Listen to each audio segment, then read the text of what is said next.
We have won the Great War. Now we will win the last war.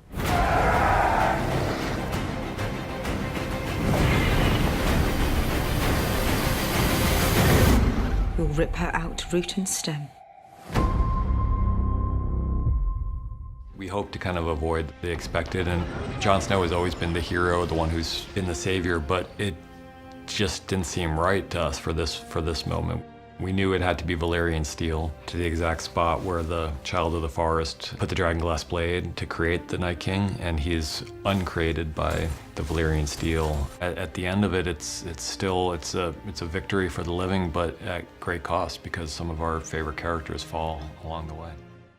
Hi everyone, it's Charlie. This is going to be my Game of Thrones Season 8 Episode 4 trailer video, talking about the next big war, as Daenerys is calling it during the trailer, the last war. There's still so much stuff going on. We've got the Game of Thrones prequel that's coming up too, so be sure to subscribe to get all the Game of Thrones videos. I know there are a lot of questions after last night's episode. There are a couple more bonus videos that I have planned about that, but I'm also doing the Q&A video. And there's a new round of that HBO Now giveaway too. All you have to do to enter that is be a subscriber and leave a comment on the video. Obviously, careful for spoilers for everything through episode 3. So here we go. We'll just start with the footage. So this very Daenerys and Cersei-centric trailer is all Daenerys' voiceover from a couple different speeches, or maybe just one speech broken up into a couple different pieces, because there's only one part of the trailer where you actually see her speaking the words. But it's all about the aftermath and them sort of cleaning up the battlefield. You see them burning the bodies in here too. It's gonna stink to high heaven around Winterfell until all those bodies are gone. The whole idea here, as Daenerys says, is we've won the Great War, as they talked about it, the war against the Night King and the White Walkers. Now we will win the last war. And she's absolutely determined. She even puts herself in a very deep Targaryen red dress, which is interesting because Cersei is also wearing a very deep red dress. Without listening to the costume designer explain why she made those choices, why those colors in particular, because Targaryens do wear red, so it's not unusual for Daenerys to wear a red dress. But it is kind of interesting that she wears red because it's the color of blood, even though House Targaryen's motto is fire and blood, right after the Battle of Winterfell when they shed all that blood, because you basically lost all of the Dothraki. There's still Dothraki in the east that did not side with Daenerys and come over. It's really just her blood riders that she lost, but they're completely gone. They lost most of their forces, most of the Unsullied as well. Usually after something like that, you wear black, which is also a Targaryen color, because you're in mourning for all the people that you lost. Like, she'd be in mourning for Ser Jorah because she cared about him so much, even though it wasn't actual romantic love.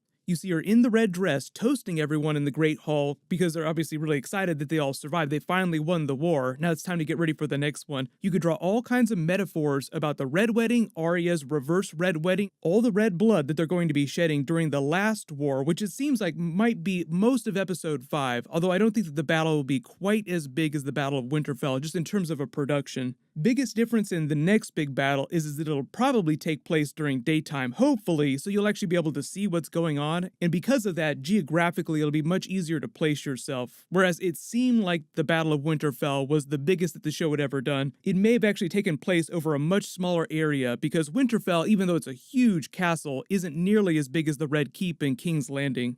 Daenerys says they'll rip Cersei out root and stem. I guess that she's the root and Euron is the stem, because it seems like Euron is proposing to her in this trailer, and she'll probably wind up accepting, because even if she doesn't like him that much, she still needs his help, so she needs to keep that alliance intact. So as Stannis Baratheon would say, go ahead, do your duty. Like when he was talking to Brienne, he knew what was about to happen, and even though it wasn't going to be pleasant, he knew that it had to go down that way. Cersei's backed herself into a corner, and now she's doing everything she can to keep her house of cards from collapsing. You get a really good shot of the smoldering remains of Winterfell post-battle the next morning. Like I said, they'll probably reflect this in the opening credits. Cersei and Euron looking down at the commoners in King's Landing, walking around in the square, giving you a really big look at the front gate. That'll be important for the next big battle episode. Like they did for Winterfell, they built all these new King's Landing sets because they're going to be using them way more than they have in previous seasons. Most of their King's Landing city shots are filmed in and around Dubrovnik in Croatia, but a lot of the big battle stuff that they're getting ready to film at King's Landing, they filmed on their Titanic set. They had to build special sets just because of what they're doing during the battle. We don't know exactly how the battle is going to go down, but we do have a broad idea, and we know finally we're going to get to see the Golden Company in action. You see Sansa watching the Northerners as they clean up the battlefield and start to repair the worst damage to Winterfell. It's going to take them a long time to rebuild Winterfell, but it's not nearly as destroyed as I expected it to be. I knew that some of the castle would be left, but when you saw the Night King use Viserion to just plow right through one of the walls towards the end of the episode, I expected a lot more of that. But Viserion did spend like the last at least 10 minutes of the episode just breathing blue flame all over the courtyard. The weird thing about the way they cut the trailer too is it seems like everyone is headed down to King's Landing on Daenerys' ships eventually, but based on the misleading way that they cut this, it seems like Sansa might not go back to King's Landing with them, which would be interesting because she did vow a long time ago never to go back just because her time with Joffrey, with the Lannisters was so bad, she never ever wanted to return. So you guys can let me know in the comments, just assuming that this trailer is misleading, do you think that Sansa actually will go back to King's Landing before the end of the season? Because remember, even though we have this episode 5 big battle coming up,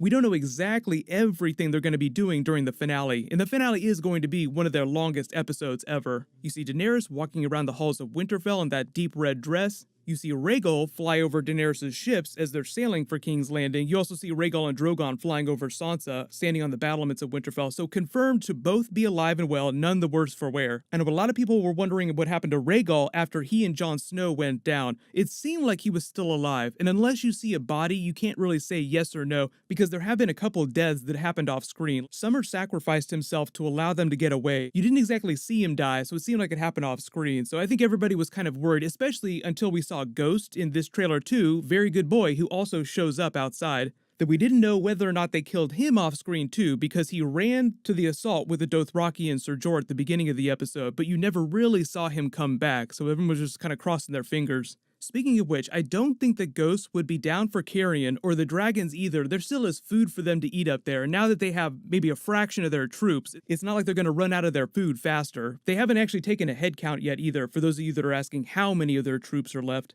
But you get shots of Sansa, Arya, Jon Snow, the rest of the survivors standing outside while we're getting that Daenerys voiceover, which is probably coming from a different scene. You see Daenerys speaking the second part of her quote though, talking about ripping Cersei out root and stem inside their planning room there, so maybe that whole speech just comes from this one scene. There's a scene of Daenerys checking on Drogon. I love the look on his face. It's almost like he's smiling, a big dragon, toothy smile at something. But because Daenerys is looking up in the sky, they're both probably looking at Rhaegal and maybe Jon on Rhaegal. So she's probably just relieved that both of her children are still alive. There's a scene of Arya kissing Gendry later that night. It'll be interesting to see, now that the survivors have sort of found each other and they're starting to clean things up, how much post-battle sex happens during this episode. A lot of you remember that Robert Baratheon quote from season 1 in the pilot when he said, "I have a son, you have a daughter," to Ned Stark, let's get them together. Well, you can actually still do that with Arya and Gendry now, depending on how you think they wind up. It'll be funny to see how Cersei reacts to Gendry if they wind up in a scene together, knowing that one of Robert's bastards still exists out there.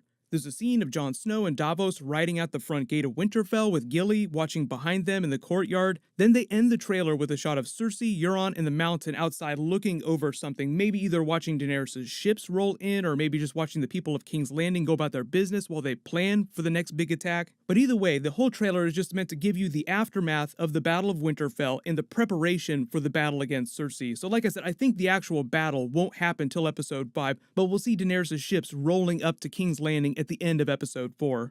Episode 4 is only supposed to be 78 minutes long, so it's about 4 minutes shorter than episode 3, but episode 5 and the finale, episode 6, are both going to be 80 minutes long. So the last couple of episodes are actually pretty close in length, but those episode links also include the little intro, the episode recap that they attach to the beginning of episodes. They do not include the promos that they attach to the end of the episodes, because if you watch them on HBO now, they'll just roll from the episode into the bonus featurettes and stuff, so it seems like it's all part of the episode, but really it's not. I know a lot of you are still sort of reeling about the swerves, or the seeming swerves, on the prophecies Azor Ahai because of Arya killing the Night King during episode 3. There's actually a video that I have planned for that later this week, because there was a very interesting original plan that George R. R. Martin had for Song of Ice and Fire before he changed. There was going to be a big time jump, so a lot of the younger characters like Arya, Sansa, Jon Snow, by the time this stuff was happening in A Song of Ice and Fire, originally it was planned that they would be much, much older. But he wound up canceling those plans, things went down a little bit differently, but the main players were largely still the same, although a lot of the plot machinations and character relationships wound up changing. Like originally there was going to be an Arya love triangle with Jon Snow and Tyrion in the original outline that he had, so just to give you an idea for how different his original plan for Game of Thrones was. There's so much other stuff happening this week, that video probably won't post till Wednesday or Thursday, but I will also be doing a Q&A video just like I've done for previous episodes. But when it comes to Azor Ahai, there are still a couple of twists that I'm expecting that could fulfill the prophecy just in a way that you're not expecting. Like Dan and Dave say during that featurette where it was really important for them not to play to people's expectations, even though that Jon has been the main hero thus far, they didn't want him to be the one to kill the Night King. So I will try to address how much of that I think was part of George R. Martin's plan that he gave to Dan and Dave when they were plotting out the rest of the series, because a lot of the big beats are based on what Martin told them. And Martin actually even recently did talk about how much his ending would be similar to what they're doing on the show. So I'll talk about some of the differences that he discussed and some of the similarities, because you will be surprised by how much of it will be similar to the way that Dream of Spring and Winds of Winter are supposed to go down. But a lot of the big differences too, especially thematic differences, by the end of the finale we'll be talking about after we get episode 6. But if there are any big videos that you guys want me to do about all this, let me know in the comments. Congratulations to the last big giveaway winner, Bruno Kerhoni. Please email me on the